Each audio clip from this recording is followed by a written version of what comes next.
So, folks, let's go to this headline here from CNN. The White House warns Israel over post-war plans for Gaza. So one of the sort of lost headlines of the past week or so was that Antony Blinken went to Israel to try and convince the Netanyahu government to agree to a, quote, humanitarian pause or a temporary truce to move people through and to move aid in, and they were basically told to go fuck themselves, that no such truce would happen and that they would continue the bombardment as planned. And now hapless Joe Biden is acting as if he's powerless to stop this, while at the same time giving them $14 billion in aid. However, now we are starting to see what, once again, we called Ukraine without knowing much about it. We knew more about this going in, and it seems like we called this one too, because what are the post-war plans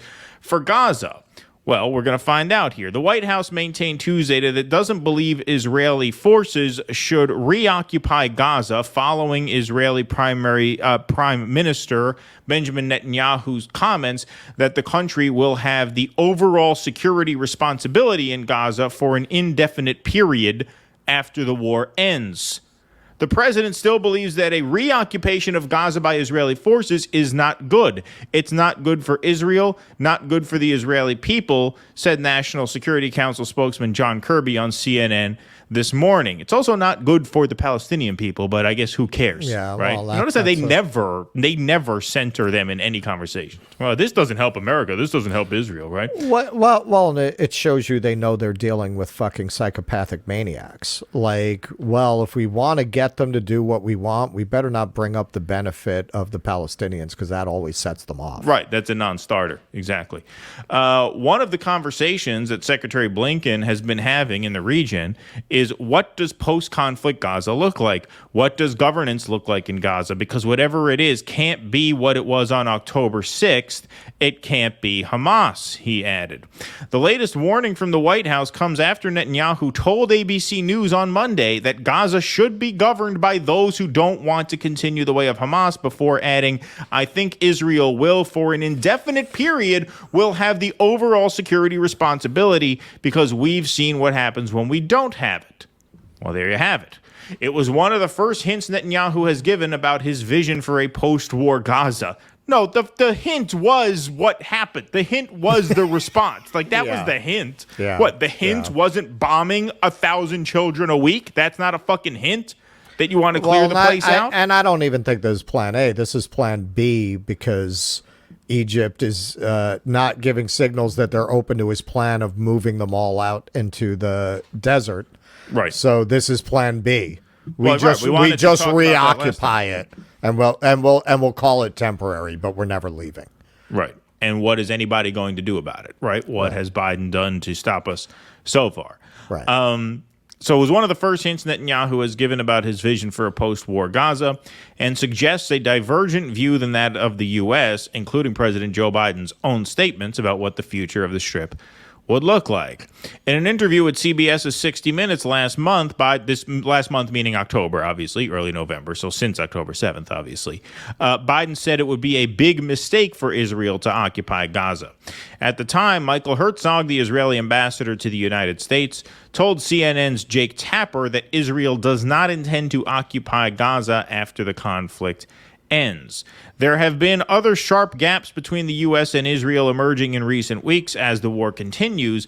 Blinken last week pushed the Israelis for a humanitarian pause to allow hostages and civilians to leave Gaza and for aid for Palestinians to enter, but it was rebuked by Netanyahu. This is my favorite. Here, this is the last piece that we'll read. And despite Blinken's forceful public missive that, quote, civilians should not suffer the consequences for Hamas's inhumanity and its brutality, Israeli forces continued to strike civilian sites in the wake of the top U.S. diplomat's visit. The forces claim that the sites were being used by Hamas. Biden told reporters in Washington that he hasn't had a chance to speak with Netanyahu on Tuesday, but he did ask the Israeli prime minister to consider a humanitarian pause when the two leaders spoke on Monday. I didn't get a chance to talk to him today. I did ask him for a pause in the past.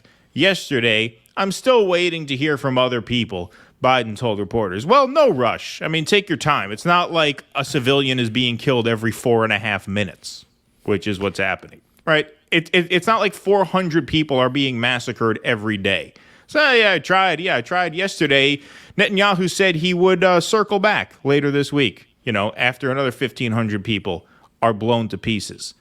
I mean, the total lack of influence that Biden is willing to exert, because we are able to exert as much influence as we want. The lack of influence that he's willing to exert here is just absolutely shameful. And that's why at the top of the show, this won't be in this clip, but if you're watching the clip version of this, find our clip on Anna Kasparian. She said, it is just absolutely shameful what we are allowing them to get away with. I mean, think of that. The Secretary of State goes there, travels. That's a big gesture, to travel across the world to Israel to try and convince them to do not even a ceasefire, a pause. And they get told to go get their fucking shine box. You let them fucking talk to the United States that way? The United States doesn't have to take that shit. We take that shit because we're choosing to take that shit. And all of this diplomacy is clearly just theater. Because if any of it had any teeth, we'd be seeing a decline in the violence right now. Instead, we are only seeing it escalate further and further and further. We are now past 10,000 dead civilians in Gaza, 4,000 of which are children. More than a third, almost half of the deaths in Gaza have been kids. And this is what they have to say for themselves. Yeah, we went there and we said we want a humanitarian pause. They said they weren't interested. Oh, I talked to Netanyahu. I didn't have a chance to talk to him yesterday. Maybe he'll get back to me tomorrow. We'll try and work something out. Nothing is happening. Nothing is happening as he makes clear what his plans are, which is to obviously exile the people of Gaza and claim the land. Here's a tweet. Forgive me, I don't know what the full account name is. It's too small for me to read that handle. But here's video of Gazans leaving through the southern border. This is the new Nakba. Thousands of Palestinians leaving Gaza. This is what Israel really wants. It was never about self-defense. Yes, it was always about ethnic cleansing and the expulsion of Palestinians from their homes in Gaza so Israel can take over. Sorry, font was small there. But yeah, that's exactly right. It was never about self-defense. This was always the plan. It was very obvious this was always the plan. They said in their exact words, I forget who said it. They said, this will be a new Nakba. The Nakba of 1948 will look small compared to this new Nakba. They actually invoked the Nakba. So this is not reading between the lines. They said this is what they were going to do. I was talking the other day to my old friend Golda Meir, the Prime Minister of Israel, and we made good progress with her. This it really just reveals how the United States and RFK, because he's a nutball, he gave away the whole game there. I mean, what he said in his speech, which we'll cover, I guess, on Friday, or what, tomorrow on the Patreon stream? Yeah. So RFK basically just laid it all out. Like, our interests, or as we see it, are so aligned with Israel's continued existence in that region and power, ability to project military power in that region, that Netanyahu's right. Like, what are we going to do about it? Whenever you're dealing in a negotiation from a position where there's nothing that the other party can do that will make you walk away from the table, and they know that, well, you have no leverage at all. If they know there is nothing that will make you go, okay, well, we're cutting you off, why is he going to listen to you? Please clap.